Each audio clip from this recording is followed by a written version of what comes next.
This is Legislature's The Inside Story. Thank you for downloading and listening to the podcast. I'm Tim Story, your host and the CEO of NCSL, the National Conference of State Legislatures. My guest is Nolan Bivens, President and CEO of the highly respected organization Americans for the Arts. Nolan built an impressive career in the United States Army, attaining the rank of general and retiring from the military after 32 years of service to the nation. After retiring, Nolan wanted to devote his next professional chapter to helping veterans heal from PTSD. One approach kept coming up: the arts. He knew that arts-based therapy could have a major positive impact on veterans, their families, and their caregivers. He began consulting with the National Endowment for the Arts, leading an initiative to foster collaboration between the military, veterans, health providers, and arts agencies. That led to his current role as CEO for Americans for the Arts.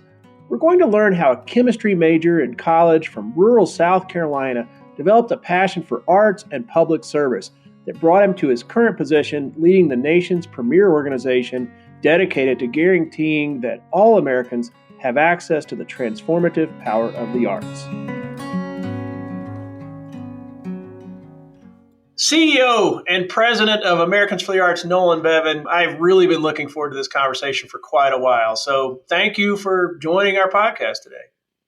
Thank you so very much also, because there's a long relationship here that we're stepping into, and as I can't say new anymore, but certainly newish CEO here, I know that I'm stepping into a relationship that's been long valued by this organization and certainly along with the NCSL.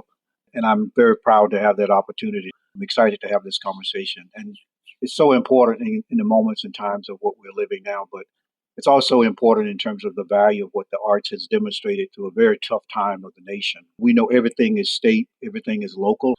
I truly understand the value of the state and how it plays, because all 50 plus territories are different. That's the uniqueness of it also, and the strength of this. Really a pleasure. And you're right on target. I mean, we have a very diverse nation, which is reflected in the states and the territories. And of course, the legislatures, they all look very much the same in many ways, and they all look very different, operate very differently.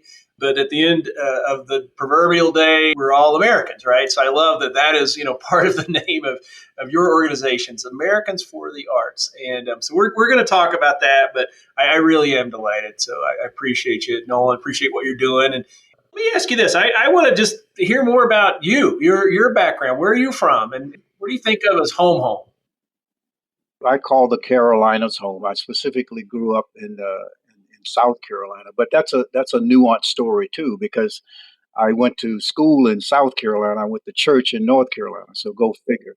I was one of those border towns there, but I think even at that early age of having to cross the border, as they say, you begin to see differences in terms of states, even at an early age. So I started my life there, grew up there all of my life in grade school, high school, and I did, my undergraduate work there at one of the universities in South Carolina State University. That's kind of the foundational location geography that I landed on. And when I was there in college, I studied, and this is going to really kind of say, wow, what's this in terms of the military? But while I was in college, I studied chemistry. My second area of study was in mathematics, and with an idea that I'd go into service somehow in the world of maybe medicine or care or something like that. Got a little detour on that for all the right reasons, I think. So, what town in South Carolina? Because most of my listeners that go, I drop it in just about every episode. I grew up in North Carolina. It is a big part of my identity, I suppose. So I know most of those small towns around Charlotte. Where were you in South Carolina? Mine was Chesterfield. No, and I grew up in Asheville, outside of Asheville. And we would do these church trips to Myrtle Beach, to Garden City. There was a church camp there. And it felt like every year we'd drive 5 hours down to Myrtle Beach, and we'd come through Columbia, and it would be 112 degrees. In my mind, that's my memory. So then you wind up, you have a long career in the military, in the U.S. Army. What took you from Chesterfield to the United States Army? Yeah, I would say to for your listeners, it's like most of us when we graduate from college, we don't really graduate from high school, really don't kind of know what we're going to do. And so I went into college with the idea, I think, which was most resonating into me. I didn't know the exact place I'd end, but I knew inside of me there was this clock ticking that I'd serve others, right? My life would be spent trying to give back. And so I liked chemistry and science in high school. And so I declared that as a little bit of a starting major. And after the first year, I wondered what foolish idea I had getting into some of the chemistry courses, but I stuck with it. But I think the idea was to maybe serve in some area, like I said, of medicine. But halfway through there, I had a sister behind me that was getting ready to go to school, and my mother was single parent. My father died of natural causes at an early age, and so I was trying to figure out how do I get off the payroll and make an opportunity for her to come in. And the ROTC professor said, "Hey, Nolan, I got this great thing for you. You can come into the military and get commissioned and only have to spend 3 years." I said, "I can stand on my head for 3 years." But I would also then get a stipend of resource, which I thought would help. And then my sister could come in. And so that's how I took the stamp, maybe to be in for 3 years or so. I didn't know for sure. But the carrots kept coming, like, we can help you with your med school if that's what you want to do. But really, the core moment was I got in and I realized that it was a great place to serve, the great Americans, families that are serving our country. And it just clicked with that high school connection of serving others. And 3 years led to 7 years, 7 years led to 10. And then carrots got being offered about this is the value of staying around. And 32 years later, and I was very blessed and fortunate, I think, to realize the value of our nation through that experience and then hopefully give back at the same time. So that's how I got from Chesterfield to the military. And in the military, I served in every hemisphere of the world. I started primarily up in the great state of Washington. And then I went to Asia. Asia, came back to America, went to Europe, spent time there, Middle East, obviously those areas of the country. And then I kind of concluded in Latin Central South America. I was the chief of staff of U.S. Southern Command. Oh gosh, I was going to ask you what your job was. I mean, obviously you wind up in command, you wind up in the general ranks, and that's not a small job in an army that has a lot of big jobs. That's a big one. Well, very grateful. I think, again, to the audience that we're speaking to, legislation at the state level, legislation at the federal level, but opportunity that we have in this country, the opportunity that I saw and the ability is forged out of that great, good legislation that happens. Even in the state of South Carolina, I mean, a lot of things as I was going along, opportunities that were made available, educational opportunities, whatever it may be, it still has that connection to all of our lives. And so now, at this level, understanding the power of that legislative capacity to change and build communities and strengthen those lives of everyone there is so important. I would, if you, this was 1963, if you'd kind of put the trajectory of my life, so to speak, and growing up in South Carolina, you might not have actually wrote the script that we just talked about. But I was very fortunate and blessed to be able to have that written. But it was written because of a lot of effort that legislation enabled over my lifetime, and certainly those after as well. I hear you and understand what you're saying, but I also suspect there was a fair amount of hard work to be as successful as you were in that field. You had to work really hard, right? I mean, and I know enough about Chesterfield, South Carolina to know that's not the silver spoon part of America. You didn't exactly grow up around a lot of wealth and privilege. I'm just guessing. I don't want to make any assumptions, but You're right. You're right. My mom's expression oftentimes when I was growing up, and she would always remind me, "Son, I'll give you a nickel. You got to turn it into a dime." And so that ethic of creating and knowing what we can make and how we can make a difference. And I had the opportunity, I think, to come out of high school at a pretty reasonable time in the country's history, and that allowed me to step into other areas. But you're exactly right. I mean, at the end of the day, you got to work and you got to understand the value of that work, and that allows you to serve others. But again, I always go back to the ethic that I think really was present with me is this idea of I want to give something to help the lives of others, be better. And so, but it is hard work. I think that the military gives us an opportunity to make that contribution. That's a lot of what military servicemen must look for when they actually leave. Where can I go further serve? I follow this notion, if service is beneath you, then leadership is beyond you. And so this idea that I'm serving so that if I have the capacity to lead, it's about serving. It's not about just being out front. And I got that early on because I was the oldest at the time. My father passed, I was the oldest of four, and some others that were older than me.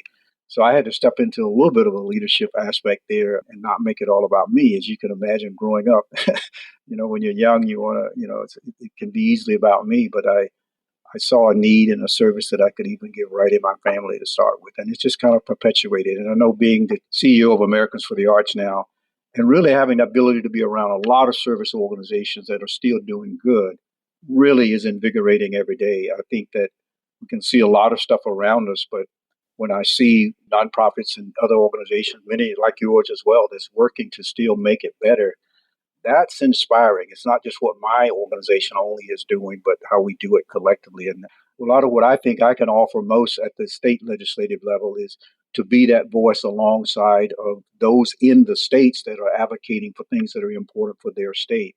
I learned that very, very profoundly. I just got out of the military and I was invited to go out to California, and I was participating in some of the state legislative work for increasing the value of the arts to veterans within the various state locations. And each state I went to, again, was a teaching moment because California was California, Kentucky was something, and the state was that. But the common thread there was understanding the value of the state legislative process to affect and improve the lives of people. Clearly, I was talking about art, but it's in so many other areas. So you wind up just a few years ago coming into this role. There's a whole lot of, again, this is just engaging in stereotypes. Hey, what's this successful Army officer wind up in this arts organization? And then also you throw in that this is a guy with a chemistry mathematics background, not exactly the classic arts as we think of in the sort of Greek classical terms. What led you to this gig, and what attracted you to it? I'll try to give the short version. I would say that when I kind of started the art road here, I'd come back from Afghanistan and Iraq and served there.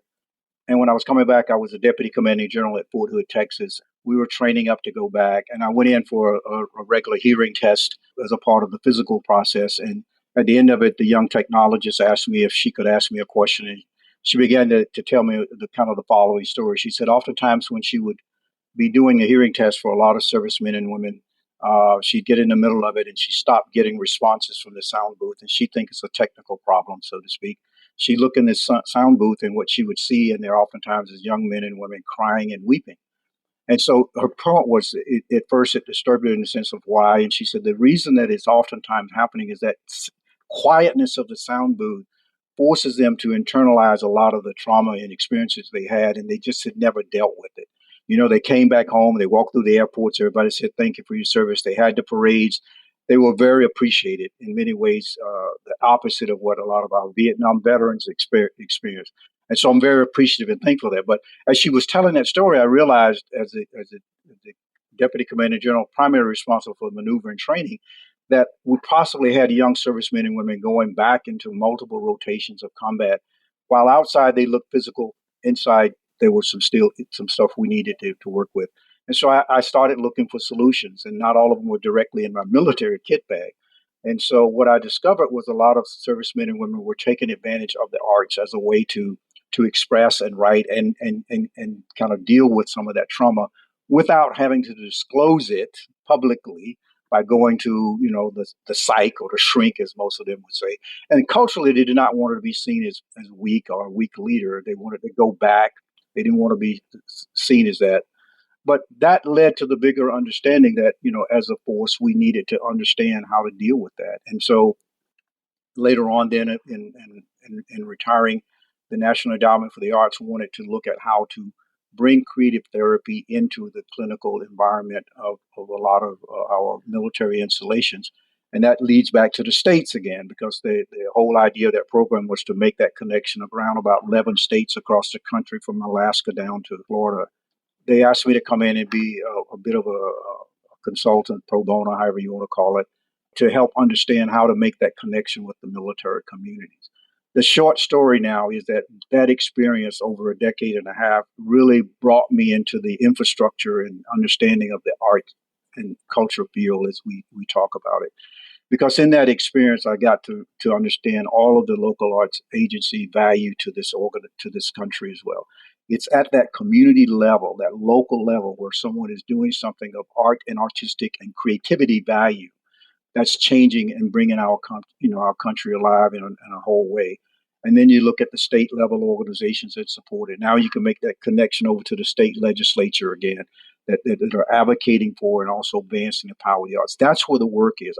We are a national service organization, but honestly, that is the emphasis of what we're trying to make sure everybody understands is that work from that grassroots level all the way up that allows us to have the constituent voice to share with legislatures about this is why funding this is important because it's a constituent aspect of it. This is the value you bring back to the community, whether it's educational, economic, social, or cultural from the arts perspective.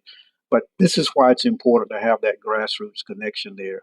And so through that experience, I got exposed to quite a bit of folks. And so when the ask was here to serve, I'm a sucker for service. So that's how I kind of ended up. But it's been a truly amazing experience because, as I shared with you, it's now allowing me to see the rest of that ecosystem that makes the value of arts important. The state legislatures and the role that you're playing in your organization is a part of that ecosystem, and that's why we're excited to partner with you all. What was your biggest surprise? I mean, you must have walked in with some sense of, I understand the arts. What really, like, wait a minute, I didn't expect this when I started to understand this world, this new world of connecting Americans and arts. That is a good question. And I'm going to parlay it over to my experience from the military side. And I'll use this expression to kind of introduce the idea that surprised, but also really glad to learn this notion of what you often talk about is that the arts are a national asset. And I use that corollary because when I came from the military, it's very easy for most Americans to understand how the military is a valued national asset. It's just what's to defend us. But as I've got more and more into this, I truly believe the arts are a national asset. And to that point, every American for the arts point of what we try to share starts with this premise, right? Is that the arts make our communities healthier and stronger. And so if that's the kind of starting point of everything we do, we've seen the tremendous value that our arts have made in our larger culture in our country. If you think about the economic impact, right? I mean, huge multi-billion-dollar impact in our economy every year. And when COVID happened, we saw really the impact of that, saving our stages, the stage operations from the people standing doing the tickets, all of it. That's economic rejuvenation. But it's also a social impact. The stuff we ran through in 2020 began to show how the arts could be powerful in keeping the social conscience of our country alive. The cultural aspect goes without saying. I mean, the culture across this country and all the different states is just amazing. I love that aspect of the job. I kind of feel I'm getting spoiled because you see so much greatness of that.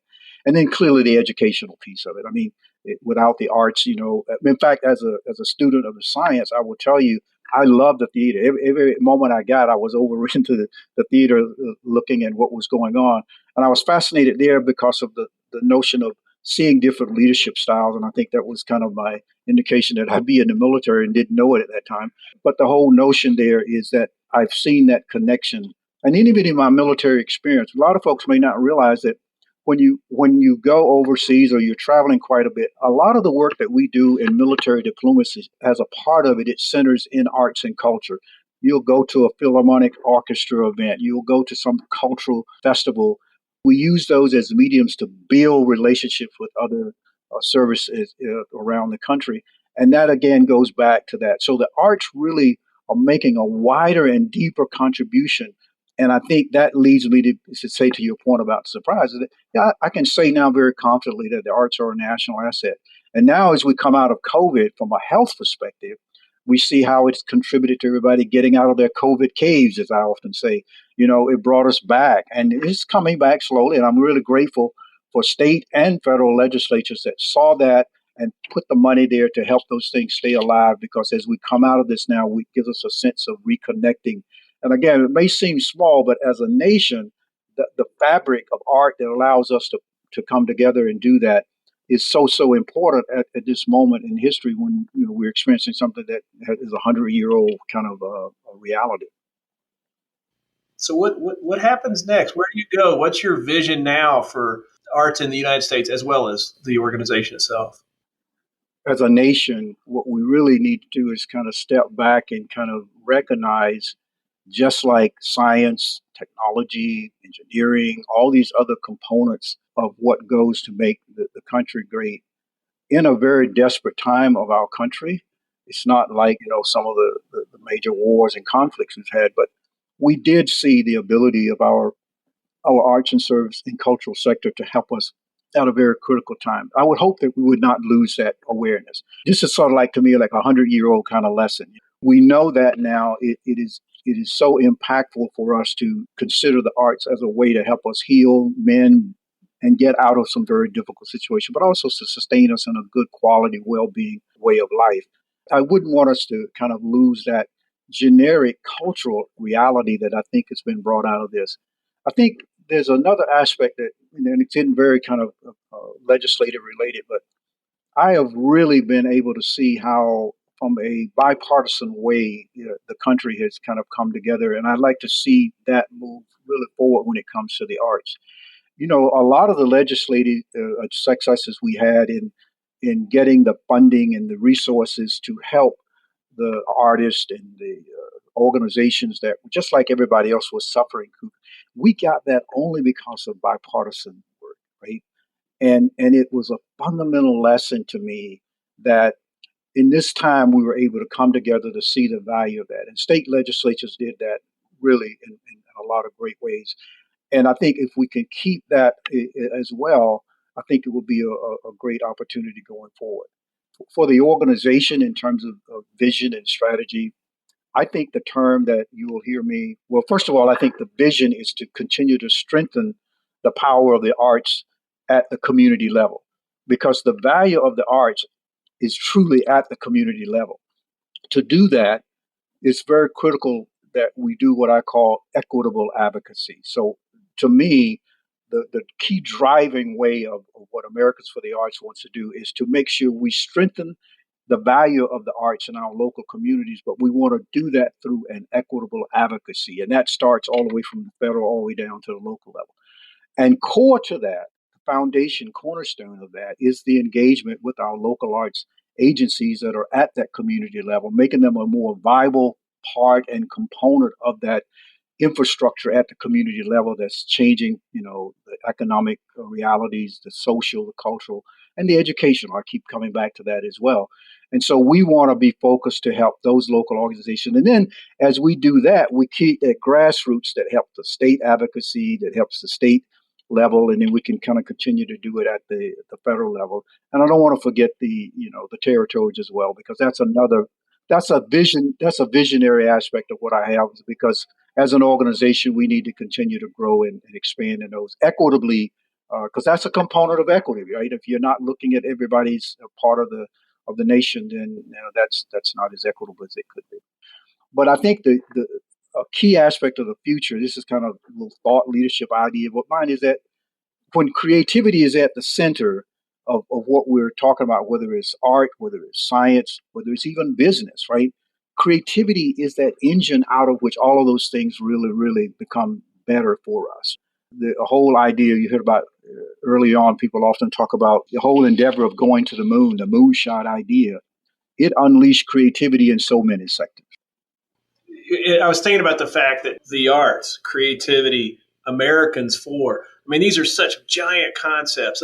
Let's bring it down to a story, because that's what people connect to. I mean, can you think, have you got any good examples of where you saw arts be transformative in someone's life, a soldier's life, something like that? You know what I'm saying? And what comes to mind when you think of the stories?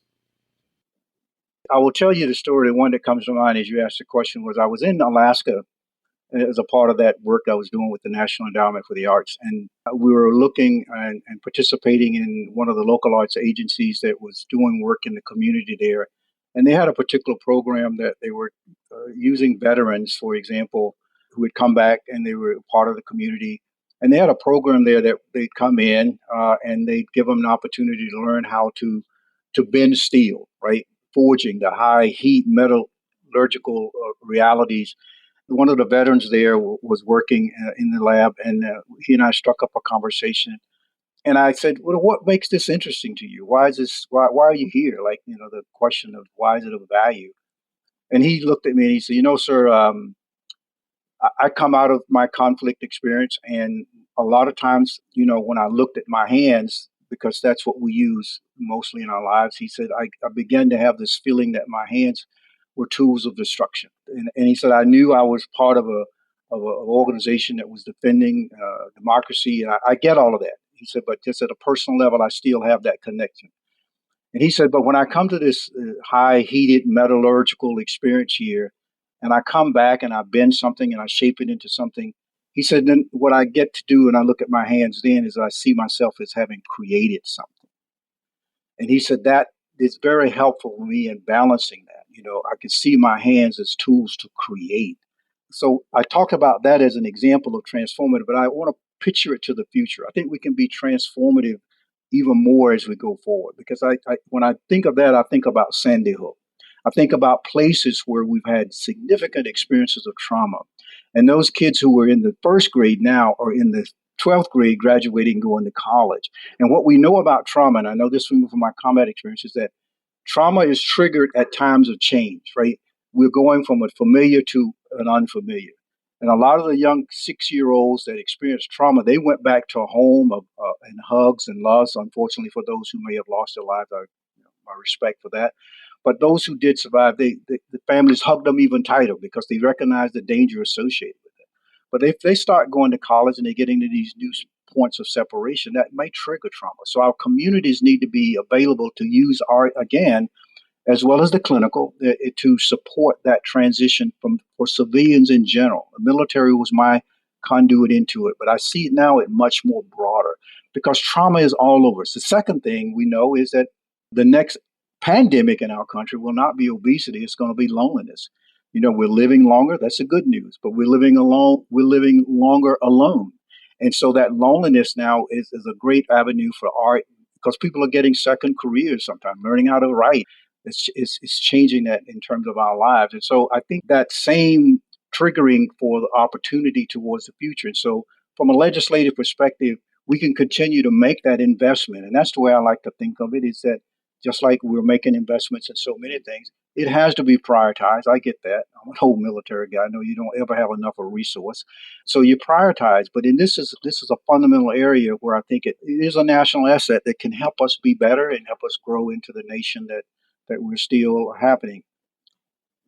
Such terrific words and lessons, and this notion of creation, which you anchored it back to with this fellow in Alaska, sort of creating something with the same hands that could do all kinds of things that maybe we're not creating when we're destructive, which again, understand all the background of that and what that's about.